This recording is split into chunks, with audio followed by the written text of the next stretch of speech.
Hello viewers, welcome to Suman TV. ప్రస్తుతం మనతో ఉన్నారు ఫినాన్షియల్ అడ్వైజర్ యాదగిరి గారు. నమస్తే సార్. నమస్కారం మేడం. సార్, ప్రీవియస్ వీడియో చూసుకుంటే మనం జీవన్ లక్ష్య పాలసీ గురించి మాట్లాడుకున్నాం. మరి జీవన్ లక్ష్య పాలసీ అంటే కుటుంబానికి మొత్తానికి అదొక ప్రొటెక్షన్ అని చెప్పారు. సేవింగ్స్తో పాటు ప్రొటెక్షన్ ఇచ్చే మంచి స్కీమ్. మరి ఇప్పుడు చూసుకుంటే సుకన్య సమృద్ధి యోజన కూడా ఉంది కదా సార్. మరి ఇందులో కుటుంబానికి అని అంటున్నారు. ఈ సుకన్య సమృద్ధి అనేది ఓన్లీ ఒక ఆడపిల్లకి సంబంధించి. మరి ఆ పాలసీకి ఈ పాలసీకి డిఫరెన్షియేషన్, తాకట్టులో ఉన్న బంగారాన్ని విడిపించి ఆ రోజు ఆన్లైన్ రేటుకే మేము కొంటాం. Sharma gold company. కంపారిజన్ ఏంటి, బెనిఫిట్స్ పరంగా చూసుకుంటే ఇదంతా కూడా క్లారిటీగా మా వ్యూవర్స్ కోసం. తప్పకుండా మేడం. ముందుగా సుమన్ టీవీ ప్రేక్షకులకు నమస్కారాలు. మీరు మంచి మంచి టాపిక్ తీసుకుంటున్నారు. ఇది వ్యూవర్స్కు చాలా ఉపయోగపడేటువంటి టాపిక్స్ అండి ఇవి. అది చాలామందికి అంటే ప్రేక్షకులకు కనెక్టివిటీ చాలా దగ్గరగా ఉండే విధంగా మీరు ఈ సబ్జెక్ట్ తీసుకుంటున్నారు. వాస్తవానికి సుకన్య సమృద్ధి పాలసీ మరియు జీవన్ లక్ష్య పాలసీ ఇవి రెండు వేరువేరుగా ఉన్నప్పటికీ, రెండు ప్రభుత్వ పథకాలు అయినప్పటికీ, దీంట్లో సుకన్య సమృద్ధి పాలసీ గురించి మాట్లాడినప్పుడు సుకన్య సమృద్ధి పాలసీలో పాప ఎవరైతే ఉంటారో ఒక 0 ఏజ్ నుంచి 10 ఇయర్స్ వరకు ఉన్నటువంటి వాళ్ళు ఆ స్కీమ్లో జాయిన్ అవ్వడానికి అర్హులు. ఈ పాలసీలో ఒక 10 ఇయర్స్, ఒకవేళ ఒక 1 ఇయర్ పాప నుంచి 10 ఇయర్స్ వరకు ఉన్నారు కాబట్టి ఎవరైనా ఈ లేడీ వారు అంటే గర్ల్ చైల్డ్కి మాత్రమే ఇది ఎలిజిబుల్. సో మరి అదే పిల్లలు ఉన్నారనుకోండి, మగ పిల్లలు ఉంటే వాళ్ళకు లేదు. అదేవిధంగా ఎంతమందికి ఈ స్కీమ్ ఎంతమందికి ఈ స్కీమ్ ఎలిజిబిలిటీ అంటే ఒక ఫ్యామిలీలో ఎంతమందికి ఎలిజిబిలిటీ ఉంటుంది అంటే ఒక ఫ్యామిలీలో 2 గర్ల్ చైల్డ్కి మాత్రం ఎలిజిబిలిటీ ఉంటుంది. ఎలాగంటే ఫర్ ఎగ్జాంపుల్ ఎవరైనా పర్సన్కు ఒక 3 పిల్లలు ఉన్నారు, ఆడపిల్లలు. 3 ఆడపిల్లలు ఉన్నట్టయితే 2కి మాత్రం ఎలిజిబిలిటీ ఉంటుంది. అలా కాదు, ఒక స్పెసిఫిక్ కేసులో ఫర్ ఎగ్జాంపుల్ ఫస్ట్లో ఈ పాప ఒక పాప పుట్టారు, నెక్స్ట్ డెలివరీలో 2 ట్విన్స్ పుట్టారు. అప్పుడు ఈ పాలసీలో 3 ఆడపిల్లలకు కూడా అర్హత ఉంటుంది. 10 ఇయర్స్ వరకు ఆ పిల్లల యొక్క వయసు ఉండే వరకు పాలసీ తీసుకోవచ్చు. అంటే ట్విన్స్ కాబట్టి అక్కడ బోనస్ వారికి ఒక అవకాశం ఉంది. అంటే మామూలుగా ఫర్ ఎగ్జాంపుల్ ఇలా కాకుండా ఫస్ట్ ట్విన్స్ పుట్టారు, వాళ్ళిద్దరికి ఇచ్చేశారు, తర్వాత పాప పుట్టింది లేదు, ఓకే ఒక 2కి మాత్రమే ఇలా ఉంటుంది. సెకండ్ టైంలో 2 వచ్చారు కాబట్టి ఎట్ ఏ టైం కాబట్టి వాళ్ళకు ఆప్షన్ ఉంది. అయితే ఈ స్కీమ్లో చాలామంది నా దగ్గరికి వస్తుంటారు, నన్ను అడుగుతుంటారు, నేను ఇది చేశాను అది చేశాను అంటుంటారు. కానీ కొన్ని దీంట్లో డ్రాబ్యాక్స్ కూడా ఉన్నాయి. వాటి గురించి కూడా మనం ఒకసారి చర్చించుకుంటే ఇది ప్రేక్షకులకు తెలుస్తుంది, వాట్ ఈజ్ వాట్ అనేది తెలుస్తుంది. అందువల్ల ఈ సుకన్య సమృద్ధిలో పాప ఒక జాయిన్ అవుతారు. పాపకు అంటే 15 ఇయర్స్ వరకు ఈ సుకన్య సమృద్ధిలో జాయిన్ అయిన తర్వాత 15 ఇయర్స్ వరకు మనం పేమెంట్ చేయాలి. 21 ఇయర్స్కు అమౌంట్ అనేది రిటర్న్ ఇస్తూ ఉంటారు. దీంట్లో ఎవ్రీ 3 మంత్స్కి అనేది రేట్ ఆఫ్ ఇంట్రెస్ట్ ఆర్బీఐ గైడ్లైన్స్కి అనుగుణంగా రేట్ ఆఫ్ ఇంట్రెస్ట్ అనేది చేంజ్ అవుతూ ఉంటాయి. మనకు లేటెస్ట్గా 2024 జనవరి 1లో ఇవి కొంచెం పెంచారు. 8.2% ఏదో ఉంది, 8 నుంచి 8.2% ఏదో పెరిగింది. సో ఇట్లా ఇయర్ బై ఇయర్ పెరగొచ్చు, తగ్గొచ్చు. దీని అనుగుణంగానే వాళ్ళ యొక్క రిటర్న్స్ అనేది ఇందులో ఉంటాయి. అయితే ఈ పాలసీలో ఒక ఫర్ ఎగ్జాంపుల్ 5 ఇయర్స్ పాప జాయిన్ అయ్యారు. ఈ పాలసీ ఎప్పుడు మెచ్యూరిటీ అవుతుంది?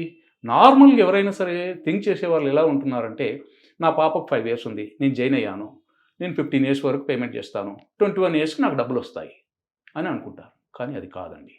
ఈ పాలసీలో జాయిన్ అయినప్పటి నుంచి 15 ఇయర్స్ పేమెంట్ చేయాలి. అంటే పాప 5 ఇయర్స్ ఉన్నది అంటే 15 ఇయర్స్ అంటే పాప వయసు ఎంత అవుతుంది? 20 ఇయర్స్ అవుతుంది. ఆ 20 ఇయర్స్ పే చేసిన తర్వాత 6 ఇయర్స్ వెయిట్ చేసిన తర్వాత 26th ఇయర్కు పాపకు అమౌంట్ వస్తుంది. కానీ చాలామంది నా దగ్గరకు వచ్చి అడిగేవాళ్ళు, నా పాప 8 ఇయర్స్ ఉంది, నేను సుకన్య సమృద్ధి చేశానండి, నాకు 21 ఇయర్స్కి డబ్బులు వస్తాయండి, నేను మంత్లీ 1000 రూపీస్ కడుతున్నాను లేదా 5000 రూపీస్ కడుతున్నాను అని చెప్తూ ఉంటారు. సో అది మీరు అక్కడ తెలుసుకున్నారా, వివరాలు తెలుసుకున్నారా అని అంటే, లేదండి వాళ్ళు తీయమన్నారు, చేశాము అని అంటుంటారు. కానీ చాలామందికి తెలియదు ఈ విషయం. కాబట్టి ఈ విషయాలు ఇది ఇలా ఉంటుంది. ఇంకోటి, ఇది అంత బాగుంటే మంచిగానే ఉంది. పాలసీ అక్కడి వరకు వచ్చిన తర్వాత వాళ్ళకు రిటర్న్స్ అనేది ఏదైతుందో దాని ప్రకారంగా అమౌంట్ ఇవ్వడం జరుగుతూ ఉంటుంది. ఒకవేళ ఈ మంత్లీ ఒక 1000 రూపీస్ పే చేస్తే వాళ్ళకు ఎండ్ ఆఫ్ ద మెచ్యూరిటీ ఒక 5 lakhs నుంచి 5.6 దాకా అమౌంట్ ఇవ్వడం జరుగుతూ ఉంటుంది. మనం పెట్టుకున్న దాన్ని బట్టి ఇందులో 250 రూపీస్ నుంచి 1,50,000 వరకు ఇన్వెస్ట్మెంట్ చేసుకునే అవకాశం ఉంది. కాబట్టి ఇందులో ఇంకొకటి ఏంటంటే ఎవ్రీ ఇయర్ ఒకవేళ ఇయర్కు మినిమం 250 రూపీస్, మ్యాక్సిమం మీ 1,50,000 చేసుకోవచ్చు. ఒకవేళ ఏదన్నా కారణం చేత ఆ ఇయర్లో పే చేయనట్టయితే ఆ ఇయర్లో మినిమం ఆయన ఎంత పే చేస్తున్నాడో అది ప్లస్ దానికి ఇంకో అడిషనల్గా ఒక 50 రూపీస్ ఎంతో ఛార్జ్ చేస్తారు. అది కట్టుకొని ఆయన కంటిన్యూ చేసుకునే ఆప్షన్ ఇందులో ఉంటుంది. అయితే పోతే మీరు సుకన్య సమృద్ధి గురించి ఇది మన జీవన్ లక్ష్య పాలసీ. జీవన్ లక్ష్యకు సుకన్య సమృద్ధికి తేడా ఏంటి? ఇంతకుముందు మన ఎపిసోడ్లో మనం మాట్లాడుకున్నాం, జీవన్ లక్ష్య గురించి చెప్పడం జరిగింది. ఏదన్నా ఇది ఒక టర్మ్ పాలసీ లాగా పనిచేస్తుంది, ఒక ఫ్యామిలీకి ఒక మంచి ప్రొటెక్షన్ ఇస్తుంది. ఒకవేళ కీ పర్సన్కి ఏదైనా జరిగితే ఒక మంచి అమౌంట్ అనేది ఇవ్వడం జరుగుతూ ఉంటుంది. వాళ్ళ యొక్క భవిష్యత్తుకు వాళ్ళ యొక్క పేరెంట్ వాళ్ళ యొక్క కీ పర్సన్ ఉన్నాడనే ఫీలింగ్తోని వాళ్ళ యొక్క పిల్లల యొక్క భవిష్యత్తు, వాళ్ళ యొక్క పెళ్ళి లేదా హైయర్ ఎడ్యుకేషన్ వరకు కూడా ఆ పాలసీ సపోర్ట్ చేస్తూ ఉంది. సో అది ఇక్కడ మనం కంపారిజన్ చేసినట్టయితే ఇక్కడ సుకన్య సమృద్ధిలో పాప మాత్రమే పాలసీ హోల్డర్ అండి. ఓకే, అక్కడ లక్ష్య పాలసీలో ఫాదర్ ఉండొచ్చు, మదర్ ఉండొచ్చు, ఇద్దట్లు ఎవరైనా ఉండొచ్చు. సో ఇక్కడ ఫర్ ఎగ్జాంపుల్ అలాంటిదే ఏదైనా ఇన్సిడెంట్ ఏదైనా జరిగినట్టయితే 1 ఇయర్లో కావచ్చు, 2nd ఇయర్లో కావచ్చు, ఏదైనా ఇన్సిడెంట్ జరిగినట్టయితే సుకన్య సమృద్ధిలో పాపకు పేమెంట్ చేస్తూ ఉండాలి. ఎప్పటి వరకు చేయాలి? 15 ఇయర్స్ వచ్చే వరకు పేమెంట్ చేస్తూనే వెళ్ళాలి, లేకపోతే పాలసీ అనేది ఆగిపోతుంది. కానీ లక్ష్యాలు ఏంటి? మనకు ఒకవేళ ఏదైనా జరిగితే అక్కడ ఇమీడియట్లీ డబ్బులు ఇస్తున్నామని చెప్పాం. రైడర్ ఆప్షన్ ఉంది, రైడర్ ఆప్షన్ వల్ల ఇమీడియట్లీ డబ్బులు ఇస్తున్నాం, తర్వాత పే చేయాల్సిన అక్కర్లేదు, ఎల్ఐసి పే చేస్తుంది. ప్రతి సంవత్సరం 10% ఆఫ్ అమౌంట్ ఇస్తున్నారు, మళ్ళీ లాస్ట్లో కూడా అమౌంట్ ఇస్తున్నారు. అది ఆ పాలసీలో ఉండేది. ఇక్కడ అవన్నీ లేవండి. కంటిన్యూగా ఎందుకంటే పాప పాలసీ హోల్డర్ కాబట్టి పాపకి ఇక్కడ ఇన్సూరెన్స్ కవరేజ్ లేదు. ఓన్లీ మనం సేవింగ్ చేస్తూ వెళ్తుంటాం, ఇక్కడ ఇన్సూరెన్స్ కవరేజ్ లేదు, తర్వాత లోన్ ఫెసిలిటీస్ లేదు, సరెండర్ ఆప్షన్ లేదు. ఇవన్నీ డ్రాబ్యాక్స్ ఉన్నాయి అందులో. సో ఇవన్నీ కూడా పాపం చాలామంది పేరెంట్స్కి తెలియదు. ఏదో స్కీమ్ ఉంది కదా, ఆ స్కీమ్లో చేస్తున్నాం, వాళ్ళు చేశారు, మేము చేస్తున్నాం, మా ఇంటి వాళ్ళు పక్కింటి వాళ్ళు చేశారు, మా ఫ్రెండ్ చేశారు అని చెప్తే దాని వివరాలు మనం అడిగితే లేదు సార్ అది ఏదో అన్నారు అని చెప్తుంటారు. కానీ అది కరెక్ట్ కాదు. మన ఇన్వెస్ట్మెంట్, మన హార్డ్ అండ్ మనీ, ఈ హార్డ్ అండ్ మనీ ఒకసారి ఇన్వెస్ట్మెంట్ చేసేటప్పుడు 1కి 2 సార్లు ఆలోచించి ఇన్వెస్ట్మెంట్ చేయాలి. అది తప్పని నేను చెప్పట్లేదు, కానీ దాంట్లో మీకు ఇన్సూరెన్స్ కవరేజ్ ఉండదు, లోన్ ఫెసిలిటీస్ లేదు, విత్డ్రాల్ అయ్యే ఆప్షన్ లేదు. అలాంటి డ్రాబ్యాక్స్ ఉన్నప్పుడు అదే మీరు ఆ పాలసీ సమానంగా ఇక్కడ కూడా తీసుకున్నట్టయితే సేమ్ ఒక 15 ఇయర్స్ పేమెంట్ చేసి 18 ఇయర్స్లో మీకు రిటర్న్ ఇచ్చే విధంగా ఎల్ఐసిలో కూడా ఉంది. జీవన్ లక్ష్య పాలసీ తీసుకున్నట్టయితే దానికన్నా మంచి బెనిఫిట్స్ ఇక్కడ పొందొచ్చు. కాబట్టి నేను చెప్పేది ఏంటంటే ఈ పాలసీ తీసుకోవద్దని చెప్పడం కాదు, కంపారిజన్ అడిగారు కాబట్టి కంపారిజన్లో దానికన్నా ఒక మంచి బెనిఫిట్ ఉన్నటువంటి పాలసీ మన ఎల్ఐసిలో ఉంది.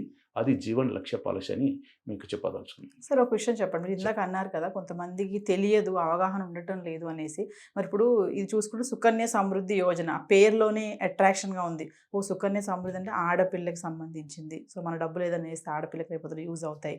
అలాంటి వాళ్ళు మరి ఎలాంటి వాళ్ళ సలహాలు తీసుకోవాలి? మీరు ఒక ఏజెంట్ అసోసియేషన్ మెంబర్గా ప్రెసిడెంట్గా ఉన్నారు, సో సలహాలు సూచనలు ఇచ్చారు కదా, అలాంటి వాళ్ళకి మరి వీళ్ళు ఎలా అప్రోచ్ అవ్వాలి ఏజెంట్ని? కొంతమంది చాలా విషయాలు తెలియవు ఇలాంటివన్నీ కూడా. అలా ఫైనల్గా ఏం చెప్తారు? మేడం నేను చెప్పమంటారా, ఇప్పుడు మన ఇండియాలో 150 కోట్ల పబ్లిక్ ఉన్నారండి.